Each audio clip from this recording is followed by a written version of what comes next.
Do të doja tani të lidhesha me kolegun tim Lut Dervishit, shohim nëse e kemi Lutin në lidhje të drejtë për drejtë. Luti, unë e di shumë mirë impenjimin tënd, unë e di faktin që nuk ke shumë kohë. Unë të falenderoj jashtëzakonisht shumë, po ne jemi shumë miq që ti të më thuash mua jo, kështu që unë ndjem shumë i qetë gjithmonë që të kam ty aty kur të dua dhe ku të dua. Për këtë shkak, siç e thash edhe në fillim, të kam rezervuar dy pyetje të rëndësishme, janë ekzistenciale dhe janë të forta. Sipas mendimit tënd, cili ka qenë në gjykimin tënd, në analizën tënde, në vendimin tënd editorial, ngjarja më, si të themi, më e jashtëzakonshme, më kërcënuese për ekzistencën e vendit, më problematike, më e komplikuar, ngjarja më e veçantë e vitit 2025?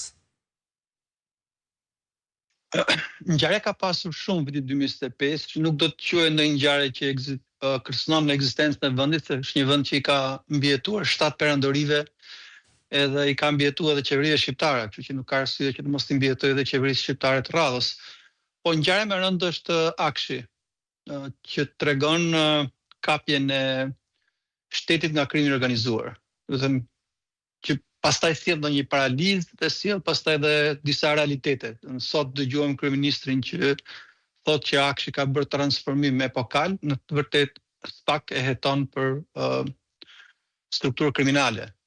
Pra, ose njëra ose tjetra, nuk mund të qëndrojë të dyja, po historia tregon domethënë që kjo është një nga ngjarjet më të rënda që ridel në sipërfaqe sërish në 2025-ën, sepse po të kishte bërë SPAK punën siç duhet në 2021-shin, në dhjetor të 2021-shit ka qenë rrjedhja e të dhënave personale të shqiptarëve nga patronazhistët. Aty ishte krejt e qartë që ato të dhëna ishin të i Albanias dhe ranë në duar të partisë në pushtet pra. Nëse prokurorët e SPAK-ut në atë kohë do të kishin hetuar burimin e rrjedhjes dhe nga kanë dalë këto të dhëna dhe jo të hetonin gazetarët që në atë rast, do i kishin kursyer vendit disa milionë euro dhe do i kishin kursyer edhe këtë traumë të madhe që kemi me hetimin si grupi strukturar kriminal i zyrtarëve të Akshit. Lutin, nëse do mund të qëndroj vetëm pak këtu, sepse më intereson kjo çështje, po ta shohësh me vëmendje, problemi, çështja e Akshit, duket sikur ka pasur një lloj kokforcie të vetën per se. Ajo mund të kishte qenë për pjesën më të madhe të popullsisë që nuk e ka fare iden se që janë të dhënat personale, që ato shkojnë nëpërmjet i Albanians, i merr dikush tjetër, ose për shembull apajisja e famshme ndoshta izraelite në këtë rast, e cila është futur në sistem, ka marrë të dhënat, mund të krijoj profile dhe pastaj mund të sillet qeveria me njerëz sipas algoritmikave të caktuar. Si më thënë, unë vet nuk marr gati guximin për ta kuptuar historinë e Akshit. Më duket një ngjarje e rëndë. Unë kam dëgjuar një herë një antar e qeverie që tha, kjo ngjarje do na i fusi shokut në burg. Por edhe atëherë dhe gjithmonë për mua është konsideruar e tepërt dhe gati si e pakapshme.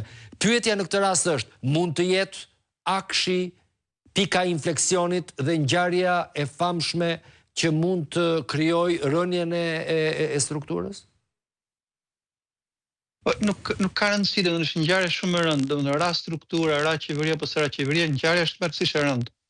Do të thënë, janë të dhëna të shqiptarëve, janë të dhëna sensitive, është jeta e gjithë secilit, është prona e gjithë secilit dhe këto nuk janë në duart sigurta. Pastaj në këtë ngjarje ne pam gjëra që i turprojnë skenaristet e Netflixit. Pra pam policinë të përfshirë në rrëmbim biznesmenësh. Dhe nuk është një rast në Aksh, është si thua rasti përsëritur. Pam ministra, drejtoreshin që jep llogari, domethënë në subjekte private tashmë në hetimin e SPAK-ut për aktivitet kriminal. Praktikisht, domethënë, nuk e di se çfarë duhet të ndodhë më tepër për të thënë që ka ndodhur një gjë shumë e madhe. Dhe kjo prodhon rezistencë nga ana e shtetit, sepse po ruan veten, prodhon paralizë, prodhon mosbesim dhe prodhon gjithë të situatë që kemi dhe tash rrim të diskutojmë pyetjen nëse cila është ngjarja më traumatike që ka ndodhur në 2025. Në fakt, pyetja më e vështirë do të ishte cila është ngjarja më e mirë që ka ndodhur gjatë këtij viti. Atëre jemi tek pyetja e fundit dhe po aq e rëndësishme gjithsesi, ne jemi për pak, domethënë nesër në darkë do festojmë ndrimin e viteve, vjen janari, vjen 2026, 2026 po të jetë si 2025, do kishte qenë të paktën për një pjesë të ndjeshme të popullsisë antipatik e problematik. Për ata që janë të lumtur, lum ata. Në këtë sens, bazuar mbi analizën tënde, dhe unë e di shumë që ti nuk je sensacionalist si tip. Pra unë e di që mund të marrë një përgjigje e cila nuk do jetë spektakolare. Por megjithatë luti, sipas mendimit tënd, si do jetë 2026? Si mund të jetë?